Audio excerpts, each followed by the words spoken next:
हाय। विट note health awareness campaign में आप सभी का बहुत बहुत स्वागत है। आज की इस वीडियो में जानेंगे कि कोरोना वायरस किस तरह से हमारे शरीर में इन्फेक्शन फैलाता है। कोरोना वायरस का इन्फेक्शन हवा के जरिए इंसानों में फैलता है।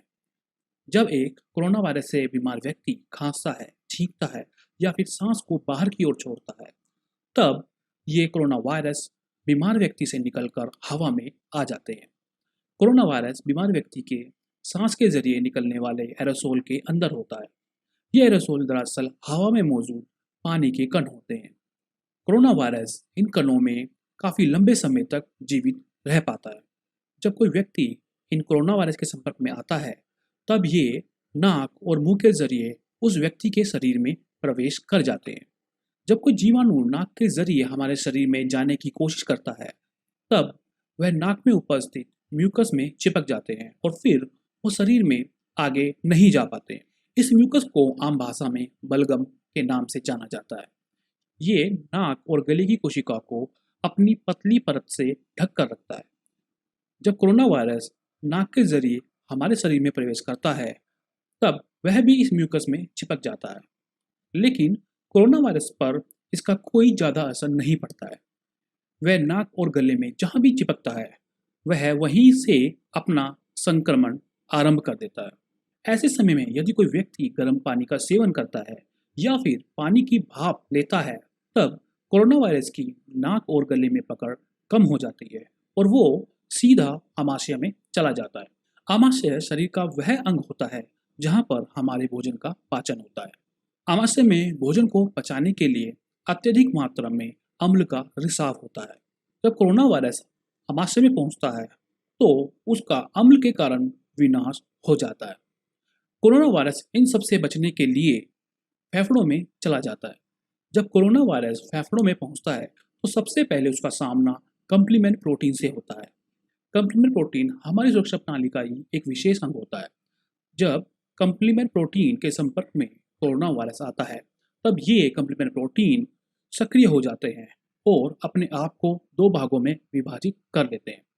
कंप्लीमेंट प्रोटीन का एक भाग कोरोना वायरस से चिपक जाता है और उसकी सतह पर छेद कर देता है, जिसके कारण कोरोना वायरस नष्ट हो जाता है। कंप्लीमेंट प्रोटीन का दूसरा भाग शरीर की सुरक्षा प्रणाली व अन्य कोशिकाओं को सक्रिय कर देता है। यदि कोरोना वायरस कंप्लीमेंट प्रोटीन के संपर्क में आता है, तो कंप्लीमेंट प्रोटीन उसे नष्ट कर देता है। हालांकि बहुत से कोरोना वायरस कंप्लीमेंट प्रोटीन के संपर्क में आने से पहले ही फेफड़ों की कोशिका में प्रवेश कर जाते हैं, जिसके बाद कंप्लीमेंट प्रोटीन उन्हें पकड़ नहीं पाता है। कोरोना वायरस के लिए फेफड़ों की कोशिकाओं में संक्रमण करना बहुत ही आसान होता है। कोरोना वायरस के ऊपर एक विशेष प्रकार का प्रोटीन मौजूद होता है, जिसे स्पाइक प्रोटीन कहते हैं। ये स्पाइक प्रोटीन फेफड़ों की कोशिकाओं के ऊपर उपस्थित विशेष प्रकार के रिसेप्टर से चिपक जाते हैं। कोरोना वायरस केवल उन्हीं कोशिकाओं को संक्रमित कर सकता है जिन कोशिकाओं के ऊपर ये विशेष प्रकार के रिसेप्टर पाए जाते हैं। फेफड़ों की काफ़ी कोशिकाओं के ऊपर ये रिसेप्टर मौजूद रहता है, जिसके कारण कोरोना वायरस बड़ी आसानी से इन रिसेप्टर से चिपक जाता है और फिर अपनी सतह को उस कोशिका की सतह से मिला लेता है। इसके कारण कोरोना वायरस और कोशिका के बीच एक छिद्र बन जाता है, जिसके जरिए कोरोना वायरस अपने न्यूक्लियोकैप्सिड को उस कोशिका के अंदर भेज देता है। कोरोना वायरस का न्यूक्लियोकैप्सिड आरएनए व न्यूक्लियोप्रोटीन से बना होता है। न्यूक्लियोप्रोटीन कोरोना वायरस के जेनेटिक मटेरियल को नष्ट होने से बचाता है। कोरोना वायरस के जेनेटिक मटेरियल के अंदर कोरोना वायरस को बनाने की सारी इंफॉर्मेशन मौजूद होती है। इससे पहले कि हम ये जानें कि कैसे हमारी कोशिका में नए कोरोना वायरस का निर्माण होता है, हमें थोड़ा अपनी कोशिका के बारे में जानना पड़ेगा। हमारी कोशिका के अंदर एक न्यूक्लियस होता है। इस न्यूक्लियस के अंदर हमारा जेनेटिक मटेरियल होता है, जिसे डीएनए कहा जाता है। इसके अंदर पूरे इंसान को बनाने की सारी इंफॉर्मेशन होती है। एक कोशिका में होने वाली सभी गतिविधियों को उसके न्यूक्लियस में मौजूद डीएनए के द्वारा ही कंट्रोल किया जाता है। जब कोशिका को प्रोटीन की जरूरत होती है, तब ट्रांसक्रिप्शन एंजाइम डीएनए की इंफॉर्मेशन का इस्तेमाल करके एमआरएनए का निर्माण करता है। ये एमआरएनए फिर न्यूक्लियस से बाहर निकलकर राइबोसोम के पास चले जाते हैं। राइबोसोम इस mRNA का उपयोग करके प्रोटीन का निर्माण करता है। राइबोसोम द्वारा बनाए गए प्रोटीन को फिर एंडोप्लाज्मिक रेटिकुलम के पास भेजा जाता है, जहां पर उन प्रोटीन की प्रॉपर फोल्डिंग की जाती है। जिन प्रोटीन की प्रॉपर फोल्डिंग हो पाती है, उन प्रोटीन को एंडोप्लाज्मिक रेटिकुलम से गोल्गी एपरेटस के पास भेजा जाता है। गोल्गी एपरेटस में एक बार फिर प्रोटीन में फाइनल मॉडिफिकेशन किए जाते हैं और उसके बाद उस प्रोटीन पे एक एड्रेस लगा दिया जाता है, जहां पर उस प्रोटीन को पहुंचना होता है। एक प्रोटीन कोशिका में एक सुनिश्चित जगह पर ही कार्य करता है, इसलिए यह बहुत महत्वपूर्ण होता है कि गोल्गी एपरेटस सही तरह से प्रोटीन पर एड्रेस लगाए।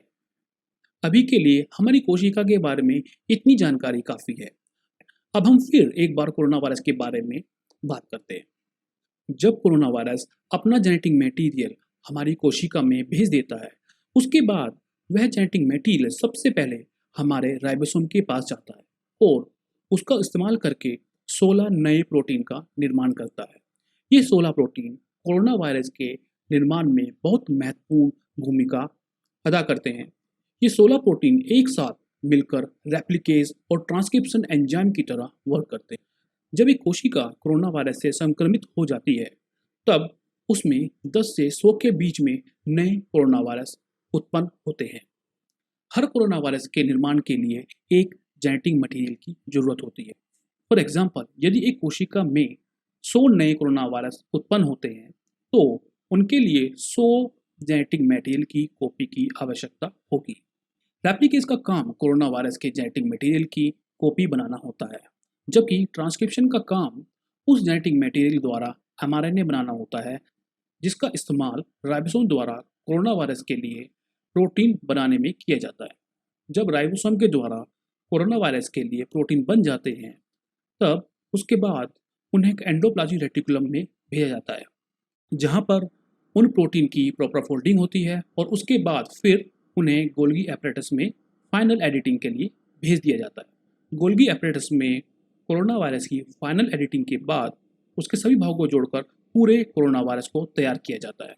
जब एक कोरोना वायरस का निर्माण पूरा हो जाता है, तब वह कोरोना वायरस उस कोशिका से बाहर निकल जाता है और फिर नई कोशिका में संक्रमण करता है।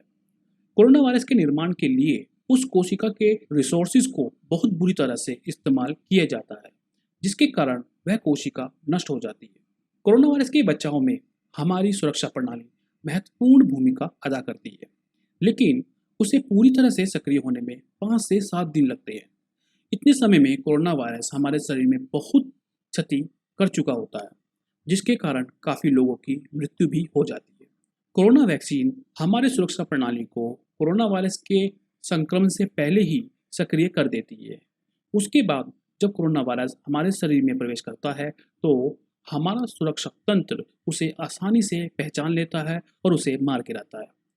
आशा करता हूँ कि आप सभी को ये समझ में आया होगा कि कोरोना वायरस किस तरह हमारे शरीर में इन्फेक्शन फैलाता है। इस वीडियो को अंत तक देखने के लिए आप सभी का बहुत बहुत धन्यवाद। अगली बार फिर मिलते हैं एक नई वीडियो के साथ। तब तक के लिए धन्यवाद।